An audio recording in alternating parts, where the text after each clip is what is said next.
그러다 내가 내 아버지의 약속하신 것을 너희에게 보내리니 너희는 위로부터 능력을 입힐 때까지 이 성에 유하라 하시니라. 예수께서 저희를 데리고 베다니 앞까지 나가사 손을 들어 저에게 축복하시더니 축복하실 때에 저희를 떠나 하늘로 올리우시니 저희가 그에게 경배하고 큰 기쁨으로 예루살렘에 돌아가. 네, 끝까지 읽겠습니다. 여러분, 오늘 우리는 귀한 주님이 세우신 예식들을 통해서 하나님께 영광을 돌리고 우리도 함께 귀한 은혜와 축복을 경험하게 됐습니다. 여러분, 왜 주님께서 하늘로 올라가셨는가? 그 가장 큰 목적은 그분께서 우리에게 위로부터 내려주시는 능력을 보내시기 위해서 하늘로 가셨다. 그렇게 성경은 말하고 있습니다. 볼지어다 내가 내 아버지의 약속하신 것을 너에게 보내리니 너희는 위로부터 능력을 입힐 때까지 이 성에 유하라. 네. 여러분, 예수님은 위로부터의 능력을 받는 것이 하나님의 뜻이라고 말씀하고 있습니다. 그것은 아버지 약속하신 것이다. 위로부터 오신 능력이 뭐예요? 성령이시죠. 네, 성령이에요. 네. 하나님 우리에게 오십니다. 인간이 되신 하나님이신 예수님께서 우리의 곁을 떠나서 하늘로 올라가시면서 그분은 우리에게 약속하시기를 내가 너희를 고아처럼 버려두지 않겠다. 내가 세상 끝날까지 너희와 항상 함께 있겠다. 약속하셨습니다. 그런데 어떻게 우리가 그렇게 될 수 있는가? 그분이 오심으로 성령님을 우리에게 보내주심으로 성령을 통해서 우리 예수님은 계속해서 우리와 함께 계시게 되는 것입니다. 그러므로 위로부터 오는 능력은 하나님의 약속하신 것이고 우리가 당연히 누려야 될 특권이고 축복입니다. 그러므로 오늘 우리는 이 일이 우리에게 왜 주어졌는지 또 이 능력이 어떤 것인지 이 능력을 어떻게 우리가 잃어버리지 않고 계속적으로 이 능력 아래 거할 수 있는지에 대해서 오늘 짧은 시간 동안 함께 살펴보겠습니다. 너희는 몇 날이 못되어 예수님의 능력으로 침례를 받게 될 것을 얘기합니다. 사도행전 1장 4절에서도 그 말씀은 약속되어 있습니다. 사도행전 1장 8절에는 성령이 너에게 임하시면 너희가 권능을 받고 성령이 오시면 우리가 권능을 받게 됩니다. 능력을 갖게 됩니다. 그래서 우리가 어떤 사람이 되느냐? 우리가 예루살렘과 유대와 사마리아와 땅끝까지 복음을 전하는 주님의 종이 된다고 그랬습니다. 주님의 증인이 된다고 그랬어요. 그런데 증인이라고 하는 얘기는 뭐냐면은 이것은 주님을 위해서 순교자가 된다 이 말입니다. 그리고 성령이 너에게 임하시면 너희가 능력을 받는다고 하는데 그 능력이 뭐냐면은 두나미스라고 그래서 다이나마이트입니다. 성령이 오시면 어때요? 다이나마이트와 같은 그런 힘 있는 능력을 우리가 갖게 된다고 하는 것입니다. 그러므로 오늘 우리는 우리의 형편을 살펴보아야지 돼요. 과연 나는 다이나마이트와 같은 하나님의 능력을 가지고 있는가? 그리고 이것이 왜 내게 없는가? 어떻게 해야지 내가 이 능력을 체험할 수 있는가? 또 우리가 어떻게 해야지 이 능력을 지속적으로 가지고 있을 수 있는가? 우리 예수님께서 하늘로 가시기 전에 십자가를 지시기 전에 제자들에게 간곡하게 크게 그들에게 부탁하고 하신 말씀들이 있어요. 그분은 이제 실망할 제자들을 내다보면서 내가 너희를 떠나가는 것이 너에게 축복이다. 내가 가지 아니하면 보혜사가 오시지 않고 내가 하늘로 가야 보혜사가 오신다 하고 말씀합니다. 근데 그가 오시면 세상을 책망하겠다 그렇게 말씀하십니다. 네. 보혜사가 오시면 어떤 일들이 있느냐? 책망한다는 얘기는 깨우친다, 가르친다, 바로잡는다 그런 의미들이에요. 그러니까 그동안 우리가 하나님의 성령 없이 내가 스스로 생각하고 이해했던 것들이 잘못됐다 이 말입니다. 그래서 그 잘못된 것들을 그분이 오시면 우리를 새롭게 깨닫게 해주신다. 근데 그 첫 번째가 뭐냐면 죄가 뭐냐? 많은 사람들이 죄에 대해서 생각하고 있습니다. 그런데 성령이 오셔서 우리에게 죄에 대해서 말씀해 주시는데 깨닫게 해주시고 책망하시는데 죄는 우리가 지금 이런저런 죄의 행위들을 얘기하는 것이 아니라 나를 믿지 않는 것, 나 인자인 예수를 믿지 않는 게 죄다. 하나님이 성령이 오시면 우리에게 죄에 대한 새로운 깨달음과 정의를 준다 이 말입니다. 그럼 그동안에 성령이 오시기 전에는 죄에 대해서 바르게 알고 있었다, 잘못 알고 있었다? 잘못 알고 있었다 이 말입니다. 그러면 오늘 성령이 우리에게 오시면 우리에게 어떤 변화가 일어나느냐? 죄에 대해서 우리가 깨닫게 돼요. 죄가 뭐라고요? 도덕적인 죄가 아니라 예수님을 믿느냐 안 믿느냐 하는 것이 죄의 관건인 것입니다. 나를 믿지 않는 것이 죄라고 얘기하는 거예요. 사람은 죄로 인하여서 멸망합니다. 그런데 우리가 생각하는 죄가 아닙니다. 성령이 오셔서 우리에게 깨닫게 하는 죄는 예수님을 믿지 않는 것이 죄라는 사실을 깨닫게 해주십니다. 그러므로 사람들은 왜 멸망해요? 믿음이 없어서 멸망하는 거예요. 예수를 믿지 않기 때문에 멸망하죠. 믿는 자는 뭐 한다고요? 영생을 얻을 것이요. 하나님이 세상을 이처럼 사랑하사 독생자를 주셨으니 누군지 저를 믿는 자마다 멸망치 않고 영생을 얻게 하려 하심이라. 하나님께서 인자를 세상에 보내신 것은 세상을 심판하려 하심이 아니라 구원하려 하심이다. 여러분, 죄는 단 하나예요. 뭐예요? 예수님을 믿지 않는 것. 왜요? 우리가 생각하는 모든 죄의 문제는 총체적으로 예수 그리스도께서 다 해결하신 것입니다. 그러므로 예수 그리스도를 믿지 않으면 죄가 우리에 그대로 다 있는 거예요. 누가 우리의 죄를 없이 합니까? 누가 우리의 죄를 소멸합니까? 예수님만이 그 일을 하신 거예요. 그러니까 예수님을 믿지 않을 때는 우리가 그동안에 지었던 모든 죄들, 죄인으로 태어난 우리의 운명, 이 모든 것들을 우리 스스로 가지고 있는 것입니다. 그러나 우리가 예수님을 믿을 때 그 모든 것들이 주님께서 해결하셨기 때문에 죄가 뭐다? 안 믿는 것이, 나를 믿지 않는 게 죄다. 아까도 얘기했지만 의에 대하여라 하면은 우리가 생각하던 의의 개념이 아니에요. 우리는 우리 나름대로 선악을 생각하고 결정합니다. 도덕적으로 우리는 의에 대한 그런 개념과 관념이 가지고 있어요. 그런 정의를 가지고 있습니다.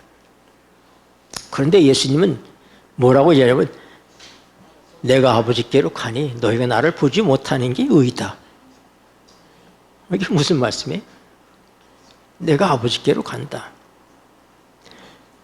예수님은 인자로서 이 땅에 오신 것입니다. 죄로 인하여서 하나님의 영광에 이를 수 없는 인자, 그 인간과 공동체의 운명을 가지고 이 땅에 오셔서 그가 모든 죄의 문제를 해결했기 때문에 하나님의 영광에 이르지 못하던 존재였던 우리가 바로 우리를 대표해서 우리의 대제사장이신 예수님이 하나님의 보좌에 올라가신 거예요. 보좌 우편에 계신 거예요. 아버지의 영광에 이르렀다 이 말입니다. 그 얘기는 뭐예요? 우리가 의롭게 되었다가는 표예요. 예수님이 우리 눈에 보이지 않고 하늘에 가 계시다고 하는 것은 바로 그게 뭐라고요? 우리가 지난 시간에 공부한 것처럼 값없이 은혜로, 하나님의 은혜로 값없이 의롭다함을 얻었다 이 말입니다. 그 증거가 뭐다? 예수님이 한 인간으로서 우리를 대표해서 하나님의 영광에 이르러 계시다 이 말입니다. 네. 그게 우리가 의롭게 됐다는 증거다. 오늘 여러분들이 여러분 자신을 돌아보면서 난 아직 깨끗하지 않은데, 난 아직 변화되지 않았는데, 난 아직도 더러운데, 여러분의 자신을 보지 말고 믿음의 주여 우리를 온전케 하신 이인 예수를 바라보시게 되기를 바랍니다. 그는 하나님의 보좌 우편에 앉아 계셔요. 우리를 대신해서. 그래서 사도 바울은 에베소서에 분명히 얘기하는 거예요. 하나님께서 우리를 예수님과 함께 일으키고 하나님과 함께 하늘에 앉으셨다고 얘기하는 것입니다. 네. 거기 우리가 앉아 있는 거예요. 네. 우리는 예수님이 하나님 보좌 우편에 앉아 계신다고 하는 그 사실이 우리의 의에 대한 증명입니다. 우리가 의롭게 되었다고 하는 분명한 증거로서 그분이 거기 계시다고 하는 것입니다. 심판에 대하여라 하면 우리는 아직도 이 세상이 사단이 지배하는 세상인 줄 압니다. 그러나 주님이 십자가에 달려 돌아가심으로 말미암아 사단이 이 땅에서의 지배권은 상실된 것입니다. 그는 영원한 살인자가 되었습니다. 죄 없는 예수를 죽인 영원한 살인자가 되었기 때문에 그는 이제 뭐예요? 집행만 되지 않았지 사형이 언고된 그런 죄수와 같다 이 말입니다. 네. 그러면 감옥에서 사형 언도를 받은 사형수가 밖에 있을 때는 끔찍한 강도요 폭군이요 무서운 존재였지만은 감옥에 갇혀서 재판관으로부터 사형 언도를 받고 집행은 아직 되지 않았지만은 사형 언도를 받은 존재가 힘을 쓸 수 있어요? 힘을 쓸 수 없는 거예요. 성령이 오시면 뭐라고요? 이 세상 임금이 심판을 받았음이니라. 받았다. 힘을 못 쓴다 이 말입니다. 더 이상 사단의 권세가 하나님이 성령이 계시는 곳에서 역사하실 수가 없다 이 말입니다. 네.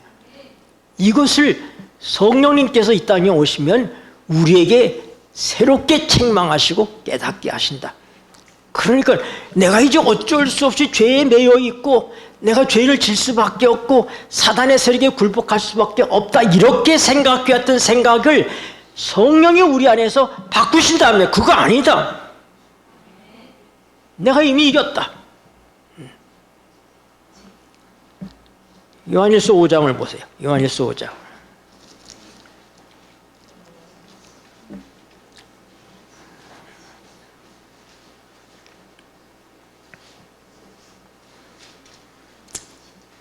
(4절) (5절로) 읽겠습니다. 요한일서 5장 4절 5절.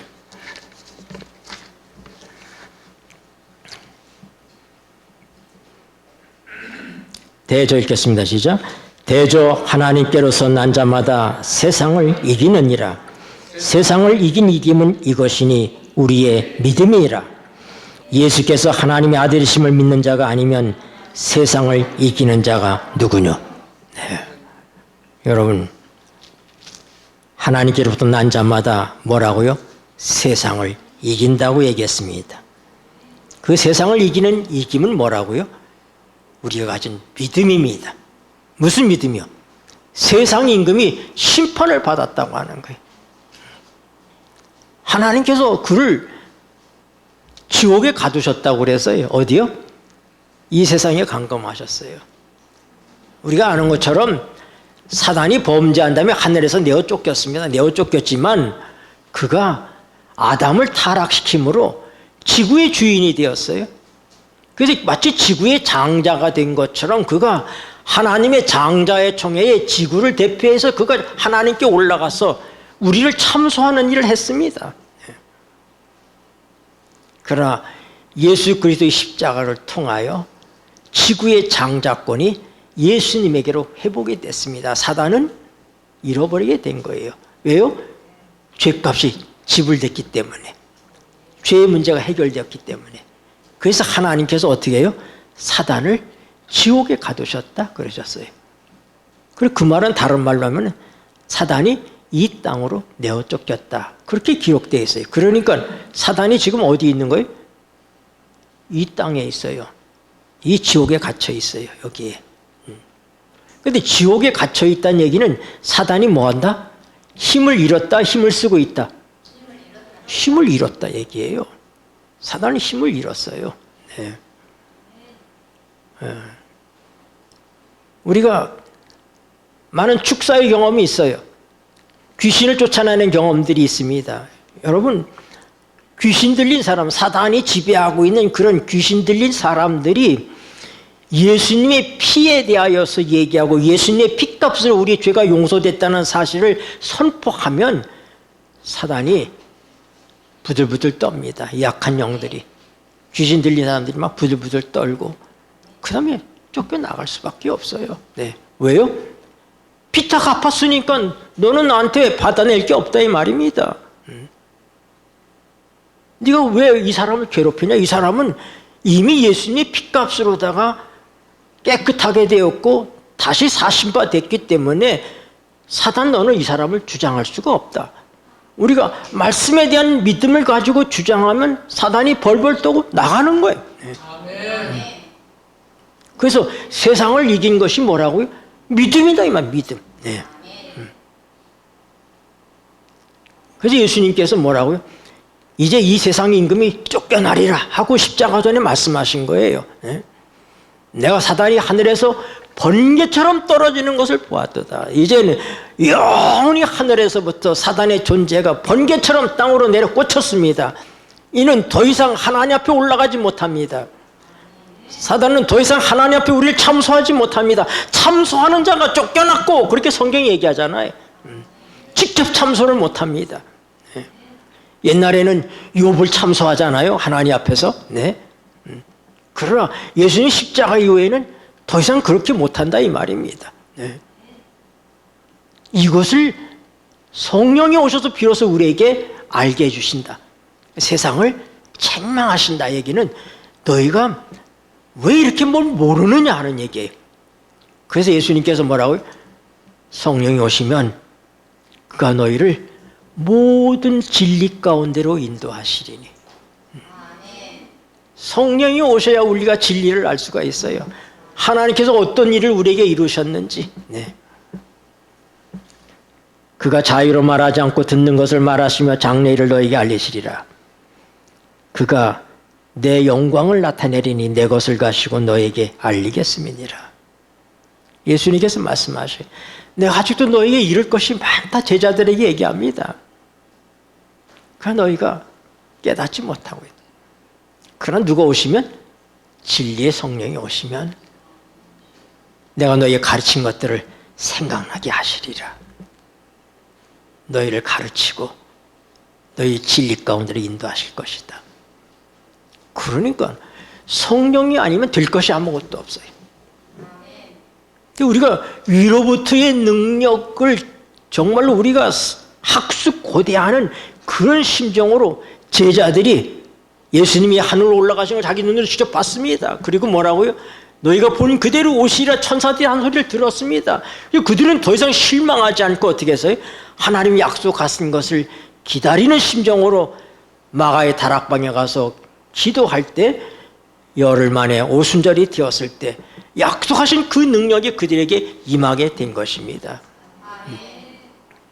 그 성령은 거두신 바가 없다고 그랬어요. 예수님이 이미 높아지셨기 때문에 성령은 우리에게 오신 것입니다. 지금 성령은 우리 안에 계신 거예요. 다. 우리가 그걸 어떻게 돼?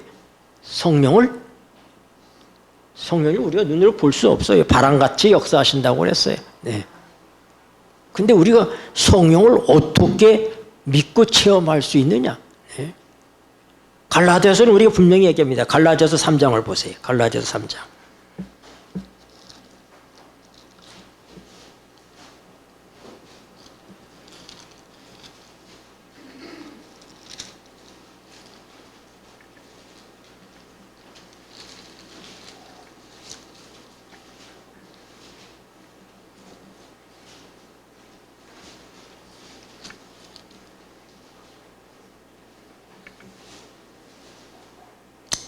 삼장 2절입니다. 내가 너에게 다만 이것을 알려 하노니 시작.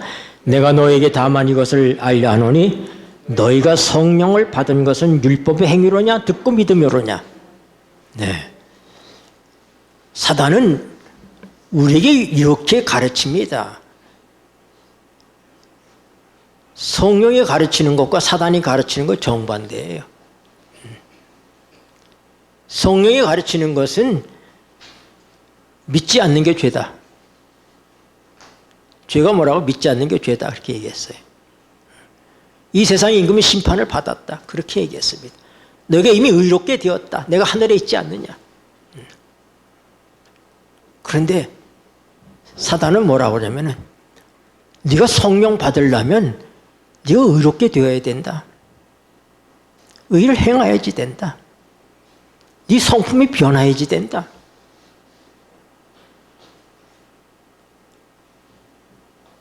아무도 스스로 자기를 변화시킬 사람이 없습니다.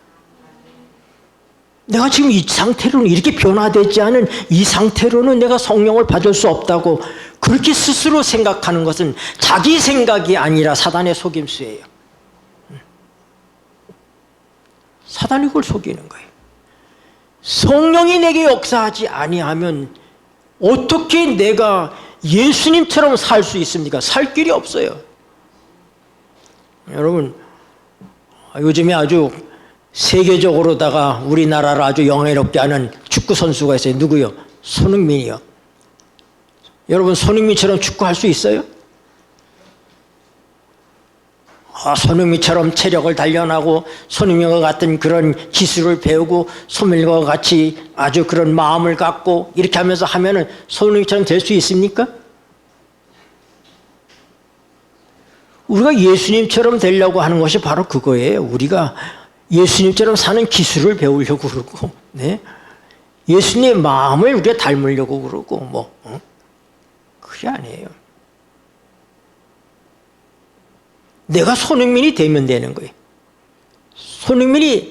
손흥민이 내가 아니고 손흥민이 내 삶을 살아주면 내가 손흥민처럼 할 수 있는 거예요. 배워서 되는 게 아닙니다. 배워서 하는 건 한계가 있어요. 네. 그리고 배워서 하는 사람은 다 자기가 잘난 줄 알아요. 자기 노력이 들어가면 자기 자랑이 들어가게 돼 있습니다.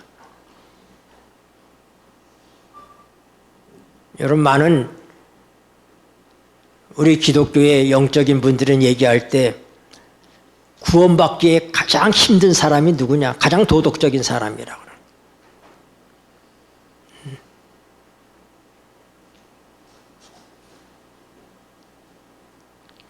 그래서 사람을 많이 구제하고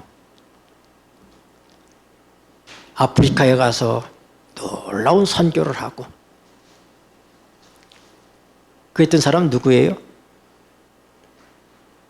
리빙스턴 말고 또 누구 있어요?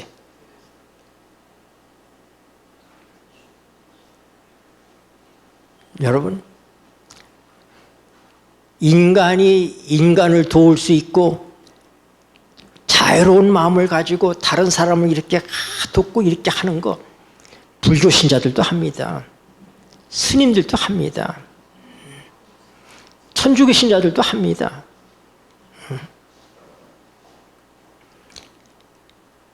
데레사 수녀 같은 사람들은 얼마나 훌륭합니까? 네. 그것이 그러나 인간의 노력으로 한 일이라면은 우리 하나님은 육은 무익하니라 하고 말씀하십니다. 육은 무익하니라. 얼마나 많은 사람들이 절망해야 되는지 몰라요.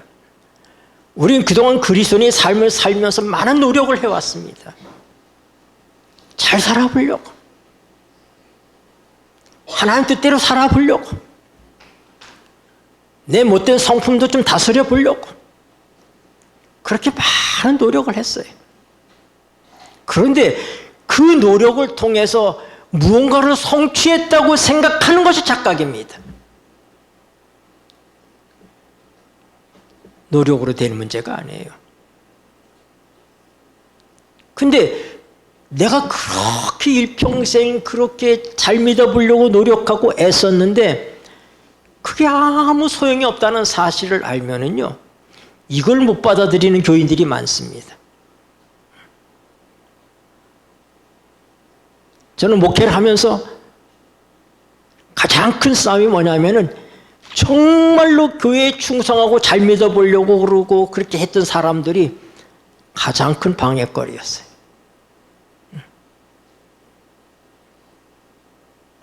자기를 놓지 못해. 자기를 놓지 못해. 그런 사람들의 특성은 뭐냐면은 나는 노력해서 이만큼 되는데 왜 너는 그걸 못하고 있느냐, 이겁니다. 네.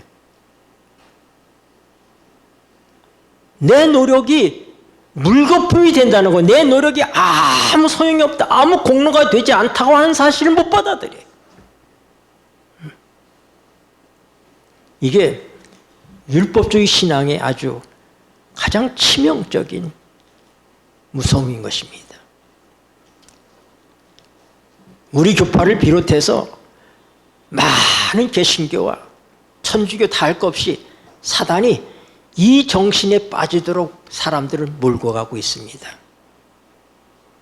불교도 극락 가려면 어떻게 해요? 극기하고 자제하고 선을 베풀고 108번뇌를 다 버리고 인간의 자아를 극치화해서 우리가 무언가 예수님을 닮아가려고 노력하게 만드는 모든 것들이 가짜입니다. 그건 아닌 거예요. 그리스도의 삶은 변화가 아니라 교체되는 것입니다. 내가 변하는 것이 아니라 나는 죽고 내 안에 예수가 사시는 것입니다. 나를 통해서 뭔가 선한 것이 나타났다면 그건 내가 아닌 거예요. 착각하면 안 됩니다. 그것은 내 속에 계시는 성령을 통해서 나타난 결과인 것입니다. 근데 우리가 그걸 모르고 마치 내가 노력해서 얻은 것처럼 생각하고 내가 누구보다 좀 달라졌다고 생각하고 우월해지고,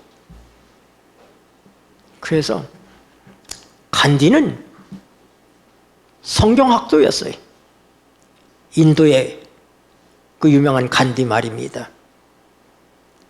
그에게 그가 감옥에 있을 때, 인도의 감옥에 있을 때 사람들이 물었어요. 간디옹, 어째서 인도 사람들은 예수 그리스도를 받아들이지 않습니까? 그랬더니 그가 하는 얘기가, 인도 사람들은 예수 그리스도를 좋아합니다. 그러나 예수를 믿는다고 하는 사람들 속에 그분의 영을 볼 수 없기 때문에 안 믿는 것입니다. 중국에서도 한 중국 목사님이, 한 선교사님이 중국 사람들에게 물었어요. 왜 중국 사람들이 그리스도를 영접하지 않습니까? 누가 가장 방해입니까? 그리스도를 믿는다고 하는 사람들이 가장 큰 방해입니다. 제가 일요일교회에서 꽤 활동적이고 연예의 활동을 하고 이 뮤지컬에서 아주 유명한 한국 최고의 그런 배우를 했던 사람을 제가 성경을 가르쳐서 우리 교인이 되게 했습니다. 근데 그 사람이 일요일교회 다니면서 교회 올 때 하나님께 올 때 이쁘게 하고 와야 된다고 생각을 해가지고 많이 달고 차고 걸고 옵니다. 네. 근데 더 이런 데다가 지금 뭘 걸고 여기다 더 이쁘게 하고 이렇게 하고 오는 거예요. 하나님께 나올 때는 지금 그렇게 하고 나와야 된다고 생각을 하고. 네. 근데 이제 그가 이제 하나님을 우리 진리를 받아들이니까 아직 뭐 완전하게 모든 것들이 우리처럼 변하지 않았지만은 그러나 이제 그는 그저 액세서리, 저 길거리에서 파는 저거 좀 싼 액세서리를 조금 하고 왔어요. 하고 왔는데 그걸 하고 왔더니 교회 한 집사님이 막 야단을 치더라는 거예요. 그 야단을 치는데 그 집사님을 머리핀을 보니까 그 머리핀이 50만 원도 넘는 거더라는 거예요. 자기가 보니까. 예. 뿌로치가 말이에요. 그렇게 비싼 뿌로치를 하면서도 액세서리, 귀걸이, 이거 길거리에서 파는 거, 그거 조금 하는 거, 그걸 가지고 얘기하고 그러는 거예요. 예. 얼마나 우리가 뭐 하나님께 나올 때 장식물 달고 나오라는 얘기가 아닙니다. 우리가 얼마나 잘못된 신앙으로 사람들에게 상처를 주는지를 우리가 알아야지 되는 거예요. 예. 그리스도를 믿는 일에 있어서 그리스도를 잘못 믿은 사람들, 성령에 이끌리지 않는 사람들, 은혜가 없는 사람들 속에서부터 우리는 하나님의 일을 방해하고 있다 이 말입니다. 제가 목회를 하는 동안이나 또 다문화 사역을 하는 동안에 제 마음속에 한 가지 걱정되는 게 뭐냐면 내가 하나님의 일을 방해하지 말아야지 되는데 내가 하나님의 일을 방해꾼이 되어서는 안 되는데 하나님은 스스로 성취하시는 여호와라고 그랬어요. 그분이 스스로 하십니다. 그런데 인간이 방해꾼이 되는 거예요. 아브라함이 방해꾼이 됐습니다. 이스마엘을 만들어 놓고 그 오늘날까지 세상이 얼마나 시끄럽습니까? 그것 때문에. 네? 중동에 전쟁하는 게 다 뭐예요? 아브라함의 실수 때문에 그런 거예요. 이스마엘을 만들어 이스마엘과 이삭 족간이 싸움인 거예요 결국은. 네. 야곱도 그러고. 그러니까 잘못이 뭐예요? 하나님께서 하실 때까지 기다리지 못하고 우리가 뭘 하려고 생각을 하는 거예요. 네.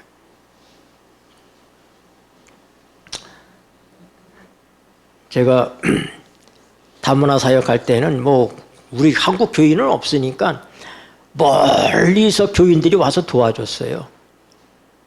뭐 일산에서도 오고 서울서도 오고 뭐 이렇게 멀리서도 사람들이 오니까 아이를 데리고 있고 이런 사람들이 장로님의 가정인데도 아이가 어리고 그러니까 멀리서 오다 보니까 맨날 지각하는 거야.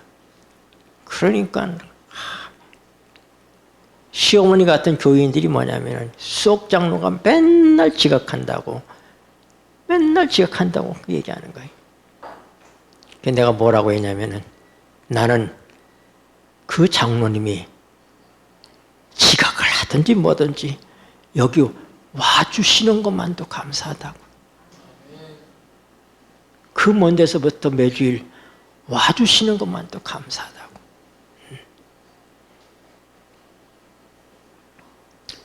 저는 목회하는 동안에 아이들 별로 야단친 적이 없어요. 교회에서 아무리 떠들고 해도 야단 안 칩니다. 어릴 때 아이들이 교회 갔더니 목사님한테 야단만 맞았다. 그 아이가 교회에 남아있겠습니까? 나는 아이들이 교회 와서 좀 난동을 피고 좀 시끄럽게 하고 좀 그렇게 해도 교회 안에서 그렇게 큰 아이들이 교회에 남습니다. 그런 아이들이 하나님의 백성이 되는 거예요. 네. 그런데 어떤 근엄한 장로님들은 그걸 못 봐가지고 그게 내가 목회하면서 맨날 싸움이 그 싸움이었어요. 장로님 제발 좀 그렇게 하지 마세요. 그러면 엄마들이 뭐라고 하는지 알아요? 애 길러가지고 오겠습니다. 교회 안 나와요.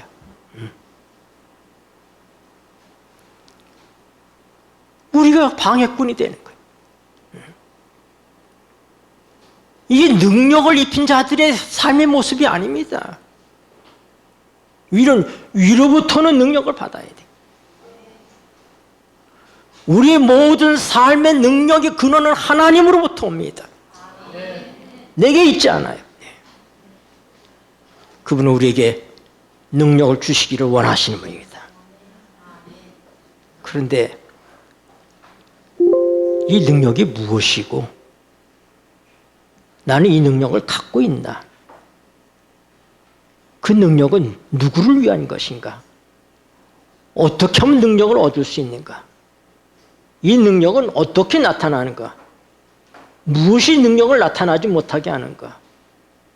무엇이 능력의 유익과 유치를 방해하는가? 능력을 잃어버릴 수 있는가? 그것은 어떻게 유지할 수 있는 것인가? 우리들에게 있어서 이보다 더 중요한 문제는 없을 거예요. 여러분들이 이렇게 중요한 문제를 대해서 시간을 좀 내서 생각하고 함께 말씀을 연구하는 것이 결코 아까운 시간이 아니라는 사실을 인정하시게 되기를 바랍니다. 오늘은 시간이 돼서 질문만 던져놓고 여기에 대한 답은 다음 시간에 우리가 같이 좀 살펴보겠습니다. 시간이 이미 지금 10분이 지났어요. 그래서 하나님은 능력을 주시는 분이시다. 그분은 우리가 이렇게 능력 없이 사는 것을 원하지 않는다. 이거 정상적인 것이 아니다. 네. 그 능력이 어떻게 우리에게 임하고 어떻게 역사하고 어떻게 우리가 지속적으로 잃어버리지 않고 그 능력 안에서 살아갈 수 있는지에 대한 게 말씀 속에 다 있어요. 우리가 말씀을 통해서 그것들을 확인하고 더 이상 빈약한 그리스도인, 하나님의 일을 방해하는 그리스도인이 아니라 우리가 하나님과 협력하는 그리스도가 내 안에서 마음껏 그분의 삶을 사실 수 있는 그런 능력 있는 삶을 살게 되는 우리 모두가 되시기를 바랍니다. 네. 기도하시겠습니다. 고마우신 하늘 아버지,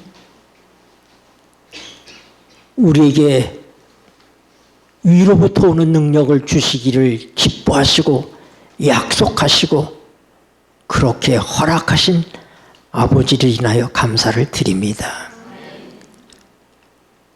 그리고 우리 예수님께서 그 일이 가능하도록 모든 구속사업을 완성하셨음을 인하여 감사를 드립니다.